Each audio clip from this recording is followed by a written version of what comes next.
SK Kagawad DC Ira Lakatan Langhicho. SK Kagawad Liali Regulus. SK Kagawad Carl Russell Cruz at Mendoza. SK Kagawad Carvin Joshua Almacen.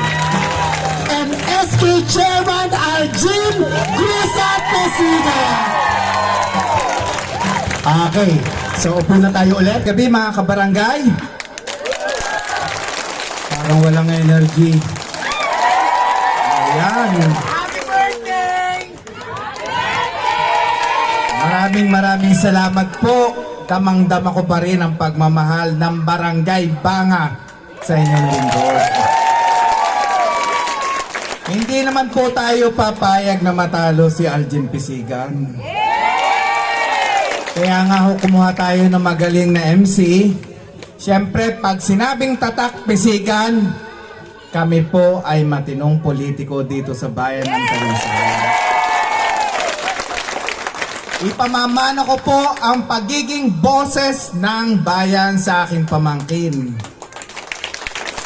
Dahil ang inyong lingkod, kailanman walang kinatatakutan. Walang pinoprotektahan, maging kapamilya ko kapag mali ay mali.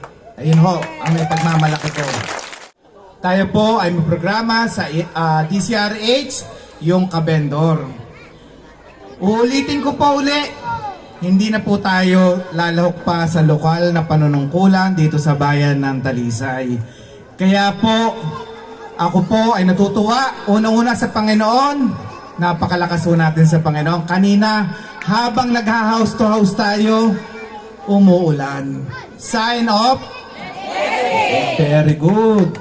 Sinasabi ko po parati na ang pagpasok mo sa mundo ng politika ay kailangan ay tibayan ng dibdib, walang paninira, walang kahit anong negative na sasabihin sa kalaban, basta ang sasabihin mo, ano nga ba ang gagawin mo dito sa ating barangay.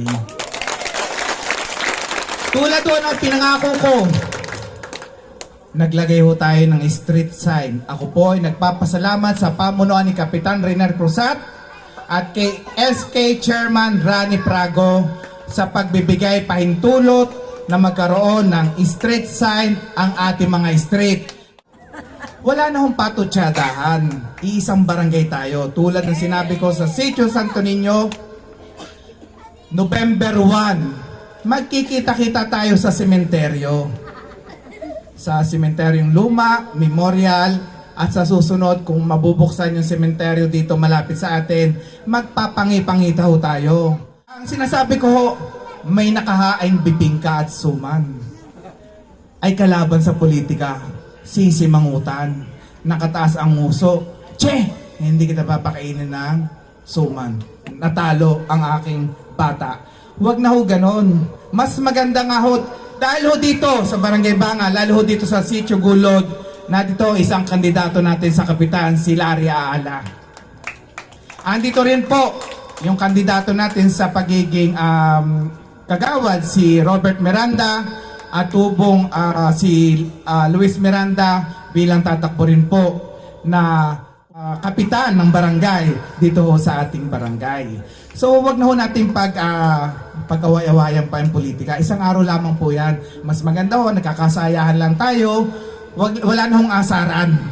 Mas maganda ho yung ganon, di ho ba? Tama ho ba? Yung paglabas ng ating hindi ini-endorso, ngitian na lang ho natin. Huwag na ho nating parinigan. Mas maganda ho, yun ho ang gusto kong mangyari dito sa Barangay Banga. Kailanman ho, tinyo ho, ako ho ay hindi pinalad na maging vice mayor dito ho sa bayan ng Talisay. Pero may mga nagbukas na pintuan. Marami ho nagtatanong, bakit daw ho ako biglang yumaman? Sa totoo lamang po, nung ako ho ay konsehal ng bayan, ang sweldo ko po ay hindi ko ho ginagastos sa personal ko. At yun ho ay pinamamahagi ko sa ating mga kababayan. Ako po, nagpapasalamat kay Kapitan Riner dahil yung street ho namin doon sa sinasabi ni Trix na AP Sigan Street, ang inyo pong lingkod ang nagpalagay ng ilaw sarili kong pondo o sarili kong pera ang ginastos ko. Kaya maliwanag ang aming street. Sabi ko nga parati, may liwanag ang buhay. Tama na po yung patutsadahan, tama na po yung parinigan. Mamaya ho, October 30, eleksyon. Baka ho mamaya sa school may magsabunatan. Ay, iiwas ho kayo kay Ate Pili sa laking ho yan. Isang dagan sa inyo, I see you, Diretso Global. October 30, kausap ko ang Global, wala hong doktor. Mapupuno ho ang St. Andrew at saka kay Kabilisa. Sa dami hong dadaganan ng Pili, Gibara. So nakakatuwa po, tulad doon itong mga bata na magiging boses ng ating barangay. Yung mga opportunity na nagbukas sa akin after na ako'y mawala sa mundo ng politika, ipinagpapasalamat ko sa Diyos. Ako ho, bago ho lumabas ng bayan ng Talisay, hindi ho maaaring hindi ako dadaan sa ating mahal na patrong San Guillermo. Bilang pasasalamat sa mga biyayang aking nakakamit. Tulad ho nito, may karapatan ho ako mamigay dahil hindi ho ako kandidato. Pangalawa ho, ibabahagi ko lang sa ating mga kabarangay ang mga biyayang aking nakakamit.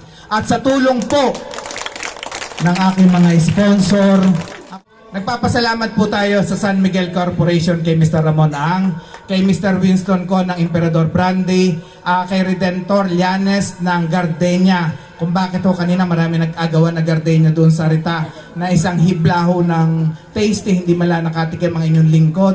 Maraming salamat ho doon sa nakipag-agawan, nakipagbangasan ng mukha. Maging ho sa aking boss, kay Kabayan Noli De Castro, at sa aking kabendor, Tita Malulipana. At syempre, sa Walter Mart po, sa Iron Beat, yung vitamins ho ng mga bata. Kaya ho, bakit tayo hahanap pa ng maglilingkod sa kabataan? Ipinangangako ko po na ang honorarium ni Algin Pisigan ay ibabahagi niya sa kanyang mga kagawad. At yung pondo na makukuha niya para sa kabataan ay iaambag natin hindi lamang po sa kabataan, maging sa ating mga kabarangay. Tuturuan ho natin kung paano ho mapapaunlad ang ating barangay. Pagkaisaan ho natin itong Barangay Banga. At ako ho, bilang consultant din ho ng mga matataas na politiko sa Maynila, mas makakapag-ambag pa tayo ng proyekto na pakikinabangan ng ating barangay. Sino ho mahilig ng Zumba? Ayun, Ate Merly, taas ang kamay, oh. Yes. October 25, 6 p.m., darating po si Joshua Zamora. Zumba party ho tayo. Kung hindi naman ho kayo nagsasawa sa mga pagmumukha ng mga ito, sila pa rin ho mag-MC. Nakakasuka man, pero kailangan ko rin ho silang palitan sa 25. Sino mahilig sa Viva Max?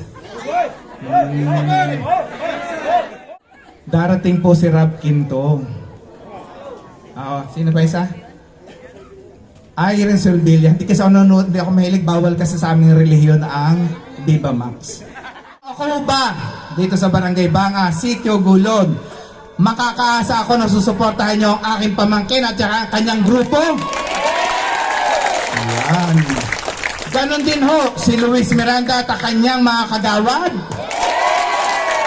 Nakakatuwa po dahil ang dami hong tao. Maraming salamat po. Sana hanggang October 30, sama-samahan ho natin ang Team Luis at Team Algin Cruzat Pesigan. Kasi bilang pasasalamat po at marami hong sorpresa. Doon sa Zumba, may parapulo tayong appliances at marami hong nag-sponsor ho sa atin. Kaya muli ho sa aking mga sponsor, maraming salamat po. At patuloy ho ninyo i-like, i-subscribe yung aking kabendor na napapanood ho sa DCRH TV. Maraming salamat po sa aking mga televiewer. Mahal na mahal ko po kayo. Ang nag-iisang Lawrence Pisigan ay mananatiling boses ng bayan. At ipapasa ko ang pagiging boses ng bayan sa aking pamangkin at sa kanyang team kay Algin Cruzat Pisigan. Maraming salamat po at magandang gabi.